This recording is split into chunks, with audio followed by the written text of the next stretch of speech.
What is the best way to cook homemade chips in an air fryer? In this video, I put 6 popular methods to the test, from the most basic to longer, complicated, multi-stage cooking, to see which one produces the best results. Now, to begin, we need 2 important things. First of all, potatoes. And the variety you choose really matters. Most chefs and recipes agree that Maris Piper, which are the most widely grown potatoes in the UK, are also the best for chips. Secondly, you are, for most of the methods, going to need some oil. And again, everyone agrees on one type in particular, which is sunflower oil. So the first 2 methods to be tested are the simplest ones, the ones that you've probably already tried at home, but I wanted to do them first in this video so that you can see the results and then compare them to the methods that I will try later in this video, which are a little bit more fancy. I'm cutting all the potatoes with skins on into chips, which are approximately, because this does matter to some people, 1 centimetre across. For the first method, we're going to begin by soaking the freshly cut chips in cold tap water for half an hour. This removes excess starch and also helps make the outside of the chips crispier. Adding a little salt to the water makes the method even more effective. When the time has passed, drain the chips in the sink and rinse them. Next, we're going to lay them on a clean, dry tea towel and pat them all over until they're really dry. It's really important that they're as dry as you can get them, as it helps make the surface crispy when you cook. Once they're dry, add them to a bowl with a little sunflower oil. Now, I attempted to measure a teaspoon, but this adjustable measuring spoon isn't very accurate for liquids, and so I ended up with more than I intended. You really need very little, just enough to lightly coat each chip. Toss them in the bowl and add them into the air fryer drawer and cook on roast for 22 minutes at 180 Celsius. Give them a shake halfway through cooking, and this is what they looked like when the cooking time was finished. This method produced chips that were very fluffy inside, but a little bit leathery rather than crunchy on the outside. They were far from bad, but we only scored them 7 out of 10. Next, we're trying a very similar method to the first one, but instead of soaking this batch of chips, we're going to boil them instead, in the hope of answering that question I see argued over all the time as to whether parboiling is actually required with air fryer chips. So I boiled the kettle of water, put it into a saucepan on the hob, and when it was really bubbling again, I added the cut chips and let them cook for 3 minutes.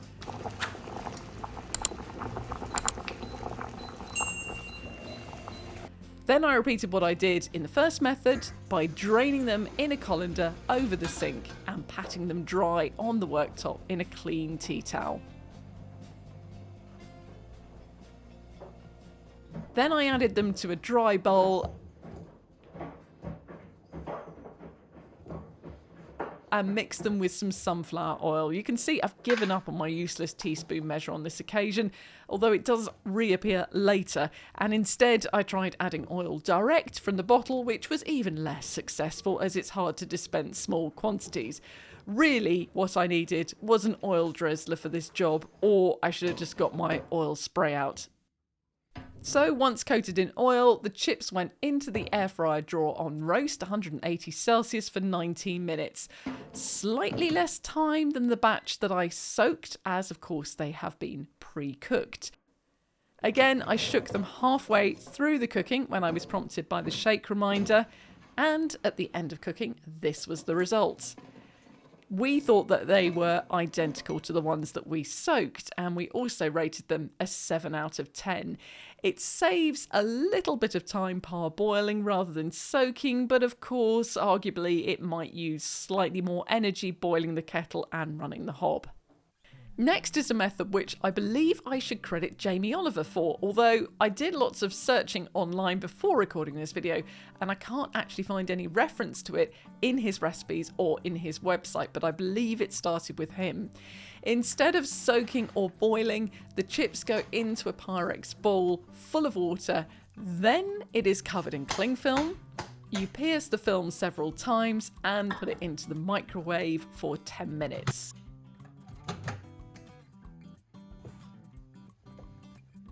After 10 minutes is up, you remove it from the microwave, peel back the cling film and drain the chips in the sink.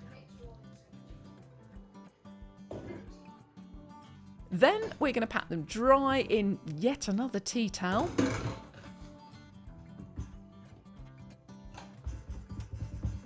Add sunflower oil with that dodgy measuring spoon of mine.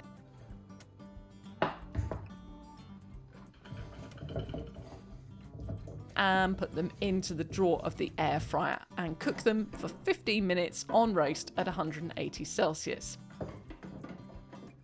I shake them halfway through, and this is what it looked like at the end of cooking. We did prefer this method to both the cold soaking and the parboiling, but it is obviously dependent on whether or not you have a microwave.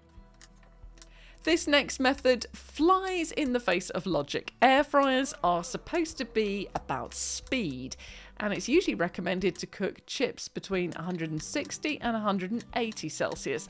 But I saw this method, and despite the fact it goes against all of that, I thought I'd give it a try. So you cut the chips again and soak them for 30 minutes. Then I drained them and patted them dry.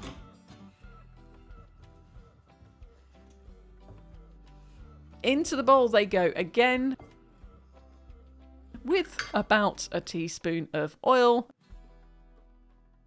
Pop them into the drawer on the air fryer, and here's where the surprising bit comes in. This method suggests cooking them at just 150 Celsius, but for 40 minutes, with, of course, the obligatory shake halfway. And here are the results. Great appearance and our best results so far. We gave these an 8.5 out of 10. If you think 40 minutes making chips is too long, then this next method might not be for you. But do stick around to see the results before you write it off entirely, because we're going to try the twice baked method. Once again, we start with a familiar set of preparation steps. Soaking in a bowl of cold water for 30 minutes and then draining over the sink and rinsing off. Spread them out on a clean, dry tea towel and pat them dry. Into the bowl again with a little oil and into the air fryer for 20 minutes at 180 Celsius. Give them a good shake halfway through, not just front to back, but also side to side. Then, after 20 minutes, you pour them into a bowl. Cover that with cling film and stick it in the fridge for 30 minutes. Then after they've chilled, you put them back in the air fryer to cook on 200 Celsius for 15 minutes. These chips were by far the crunchiest on the outside, and the entire bowl of these were eaten by my family. We gave them a 9 out of 10. And finally, put the vegetable oil away. We are going in for a recipe that does not require oil. You start by parboiling the potato chips for 2 minutes.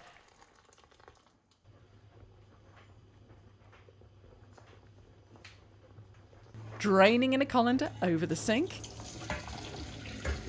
And then out comes the tea towel again, and we do the patting dry. Then you pop a knob of butter into a bowl in the microwave and tip the dried chips into the bowl. Now, I know what you're thinking, that bowl is far too small for these chips, but I actually had the chips for the twice baked batch soaking in the larger one. And It turns out that this was actually the last thing I ever prepared in this small glass bowl. Half an hour later, my measuring jug fell on it on the drying rack next to the sink, and it ended up like this.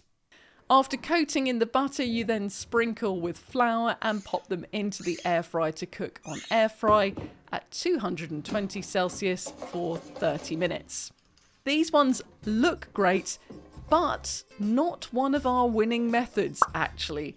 We gave them a 7.5 out of 10. So this is how the results looked in the end. Pre-soaked only and parboiled were virtually identical and got 7 points each. The microwave method, which may or may not be inspired by Jamie Oliver, got 8 points. Long and slow was 8.5. Twice baked got 9. And butter and flour 7.5. So if you haven't worked this out already, we think that the microwave method is the best option if you're short on time. But if you want the best with no time constraints, go for the twice baked or long and slow option.